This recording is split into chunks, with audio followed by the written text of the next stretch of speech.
British Prime Minister Boris Johnson leaves hospital but won't yet return to work as his COVID-19 recovery continues. This as the UK passes the sombre milestone of 10,000 deaths from the illness. Meanwhile, Italy's death toll drops sharply to its lowest level in 3 weeks as Pope Francis uses his Easter Sunday message to call on governments to end sanctions during the pandemic. And in Israel, the president refuses to extend the deadline for opposition leader Benny Gantz to form a coalition government. 28 days for negotiations ends at midnight on Monday. Welcome to the France 24 newsroom in Paris. I'm Alexander Orcott. Now, out of hospital but not yet back to work, Boris Johnson again thanked NHS staff for saving his life. The 55-year-old British Prime Minister spent more than a week in hospital, including a stint in intensive care. He's one of 85,000 people in the country to have tested positive for the virus. Our NHS has been. I've today left hospital after a week in which the NHS has saved my life, no question. It's hard to find words to express my debt. The news of Boris Johnson's recovery comes as the UK authorities announced it has become the 5th country to pass 10,000 deaths from coronavirus. Even as the infection rate continues to climb, many people have been flouting lockdown rules during sunny Easter weekend. James Wilson reports. The weather in London has been beautiful over the Easter weekend, and despite a global pandemic, many Londoners could not resist the call of Hyde Park. Britons are urged to stay at least 2 metres away from people they don't live with, and they're only allowed to exercise once a day, a right that is hugely important to many. Everyone has to keep going with their workouts, whatever they can. But with an ever-increasing death toll, others believe people aren't taking the official guidelines seriously enough. When it comes to implementation, it seems a bit less strict here in London than in France. I haven't been stopped by the police yet. A reminder about social distancing has even been etched into the grass, and Prime Minister Boris Johnson, newly discharged from hospital, has urged Britons to stay at home as much as possible. When the sun is out and the kids are at home, when the whole natural world seems at its loveliest and the outdoors is so inviting, I can only imagine how tough it has been to follow the rules on social distancing. Police sometimes struggle to tell whether people live together or are illicitly hanging out, and one civic-minded nurse felt forced to take matters into her own hands. And I have to go to work every day. Absolute idiots. Why do you think you're better than everyone else? I've got no idea. The government has warned that if a minority of Britons continue to break the rules, they could be forced to ban exercise altogether. Moving on now to Italy, which has recorded its lowest COVID-19 fatalities in 3 weeks. 431 people died in 24 hours, taking its total to some 19,900. It's a promising sign that the weeks of strict lockdown nationwide are having a real effect, as France 24's Rome correspondent Seema Gupta earlier explained. Italy reported the lowest death toll in over 3 weeks, and that's 431 people dying with COVID-19 in the last 24 hours. Still an horrific death toll. But that said, it's a drop from the death toll the day before, where it was 619. So definitely something to think positively about. At the same time, I think the key factor that the authorities are looking at is that we've seen the 9th consecutive day of a drop in the number of ICU or intensive care unit admissions, as well as hospital admissions. And of course, that's significant because it eases up the pressure on the healthcare system, on the doctors and the nurses working in the hospitals to help these patients. And so if you have fewer of them coming in, they can deal with it better. So all in all, we are looking at encouraging figures, but the authorities are saying this is simply because those lockdown measures have worked. And in order to make sure that those numbers keep going down, they need to continue. We know in Italy the lockdown is set to continue till May 3rd. Here in France, the authorities have also reported a drop in the number of COVID-19 fatalities compared to the previous day, down by 30 to 315. Also, for the 4th straight day in a row, the number of patients being treated in intensive care has fallen. reaffirming the health ministry's assessment that a plateau has been reached. Well, President Macron is expected to address the nation this Monday, where he's set to extend the lockdown. But many are already looking into the best ways for measures to be eased. Cole Stangler has a closer look. After nearly a month of lockdown, France may be growing a little stir-crazy, but a sweeping end to the policy remains improbable. Changes will likely be gradual. Et c'est sûr que le fait que toute la population soit protégée permettrait de lever de façon définitive le confinement. C'est une décision qu'on ne pourra pas prendre tant qu'on n'a pas un vaccin. Mais le fait d'avoir des traitements et le fait de pouvoir tester, ça va vraiment nous aider à déconfiner petit à petit la plus grande partie de la population. France's National Academy of Medicine has already begun thinking of what's next. Its members have called to ease the lockdown region by region, depending on the number of beds available in intensive care units. Si dans une région, effectivement, la détente sur les services de réanimation est très importante, qu'il commence à y avoir, disons, des places qui se libèrent, qu'on n'a plus besoin d'ouvrir des lits de réanimation et qui sont même diminués de manière forte, que si on voit baisser aussi le nombre des admissions à l'hôpital, on pourra se dire, dans cette région, réfléchissons à la possibilité d'une sortie de confinement. That plan, though, could also risk reviving the spread of the virus. Another option could be to lift lockdown measures for certain age groups.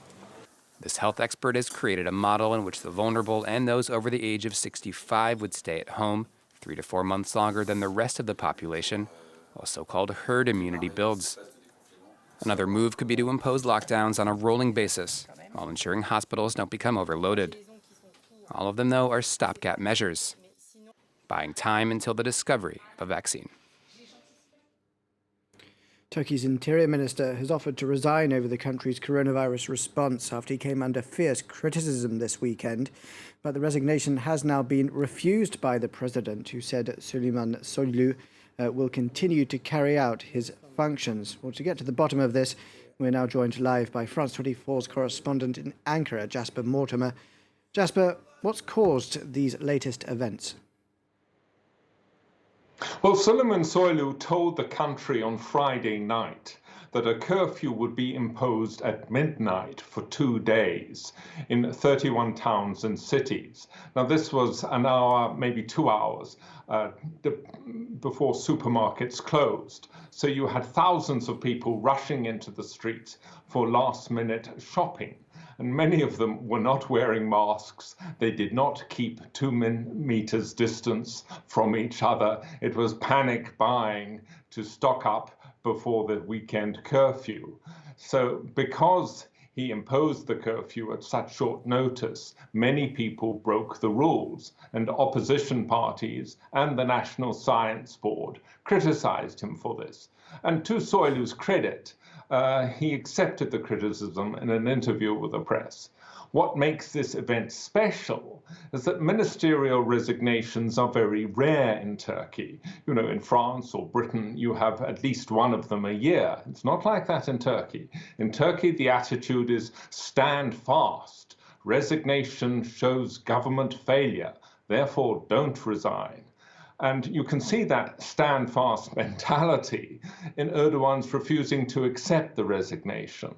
If Soylu had resigned, he would have been the second cabinet minister to step down in 15 days. And that March the 28th resignation of the transport minister was the first resignation we had seen in a long time. Another point is that Soylu is the second most powerful minister in the cabinet after the president's son-in-law, Berat al-Barak, who is the finance minister. And Soylu is a power in his own right and has been seen as a potential successor to Erdogan. So if he had stepped down, it would have been a blow to the ruling party.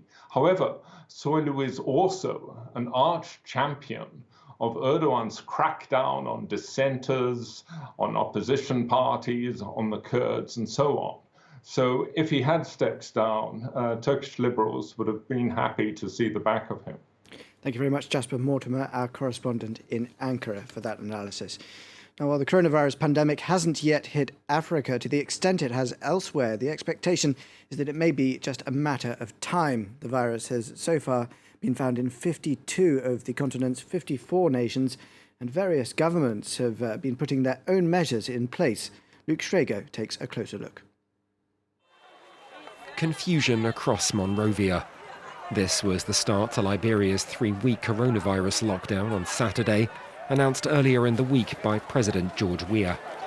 His initial message was misunderstood, with many believing it only meant a curfew from 3 p.m. to 6 a.m.